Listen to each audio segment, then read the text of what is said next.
brought to you by Charity Mobile, the phone company that supports life and family. 5% of your monthly plan price goes to your favorite charity. Buy the way you believe at CharityMobile.com and use promo code TRADITION. You know, I haven't hidden the fact that I'm not going to be getting ultra excited for this eclipse that's happening on April 8th. Yes, I plan to be spiritually prepared in case it is some sort of message from heaven. For those who may not be aware somehow, on April 8th, there will be an eclipse that goes over virtually every city named Nineveh in the eastern half of the United States as it travels from Texas up into Nova Scotia. April 8th being the Feast of the Annunciation as it is observed on the new calendar, on the calendar in general, because normally the Annunciation is on March 25th, but March 25th is during Holy Week, which you can't have a feast day during Holy Week. So anyway, it got moved to April 8th. And this eclipse is happening on that day, and it's crossing the path of a big eclipse that happened in 2017 that went across every city from the west to the Midwest in the United States, called Salem, and it's got a bunch of other significant details to that. For those who are really into this, put it in the comments. I'm not against the idea that God's sending us a message, obviously. I just would caution people to not get more excited about it than necessarily going to confession, right? And given that it's Holy Week, in theory, your parish should be offering more confession options this week than it normally would. And I say it should be because I've seen some weird reporting this year that there are parishes posting notices that they've suspended confession during Lent until after Easter. I couldn't believe my eyes when I saw it because most parishes actually increase their confession opportunities, at least in Holy Week they do. The neighborhood parish here that I don't usually go to except for confession offers like a big confession event during Holy Week. So go if you can. But a lot of places, for whatever reason this year, aren't.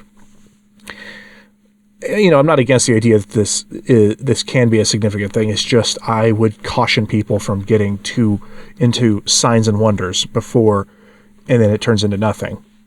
And the other thing to remember about this is 40 days after the event is the feast of Pope St. Celestine V, the first, the Pope who is the one whose tomb that Benedict XVI visited before his renunciation of the papal office, or quasi-renunciation if you don't believe he actually renounced anything. That'll be 40 days later. Some are expecting when this eclipse happens, you're going to get the illumination of conscience, as said in numerous places in Catholic prophecy, including Garam Bendal, and that not long all after that, the world is going to fall apart or something. I don't know. We will all find out, I'm sure. But my skepticism on this shouldn't dissuade you from preparing yourself spiritually. And I wouldn't even call what I mind as skepticism. It's just that I'm being more cautious about it than a lot of other people are, because I don't want to be found our traditional Catholics getting into the sort of end times rapture stuff that you see a lot of Protestants getting into. That's the last thing we need to do with this, right? So just be prudent about this. Use it as an opportunity to go to confession, and then what will come, and maybe do some prudential material planning too. All having been said, there are a lot of places you can learn about this event from, but you can, if you really want to, submit yourself to the teachings of Pastor Jimmy Martin of the Jesuit Church. Yeah, on April 8th, just over a week from now, 2 weeks from now, you will have an opportunity to learn what the Jesuits have to say about this eclipse. Now, Pastor Jimmy Martin has before he was a priest, he had a background in, I think it was engineering, so he has somewhat of a scientific background, but an engineer is not the person you want to listen to necessarily about solar happenings and outer space. It's more like an astronomer you might want to find, and there are plenty of priests who are astronomers. I'm sure they have interesting things to say about this. But from the Vatican Observatory's website, vaticanobservatory.org, they give us this: The Great American Eclipse, a Jesuit conversation. The Vatican Observatory is participating in a webinar to celebrate the Great American Eclipse, noon Eastern on April 8th, Eclipse Day. Note this webinar will be primarily for Jesuit schools and universities, and then they give you an opportunity to sign up. It's hosted by the editor-at-large for American Magazine, a Jesuit magazine, Father James Martin, S.J. They give you his little bio there. Now, I'm going to ask you a very basic question here. Why would you want to listen to Pastor Jimmy Martin of the Jesuit Church on matters pertaining to an eclipse that many Catholics and Christians of other types have taken to be a sign of possibly God's impending wrath on the United States, if not, and by extension, the broader world? Some may disagree that this is going to be an America-focused thing.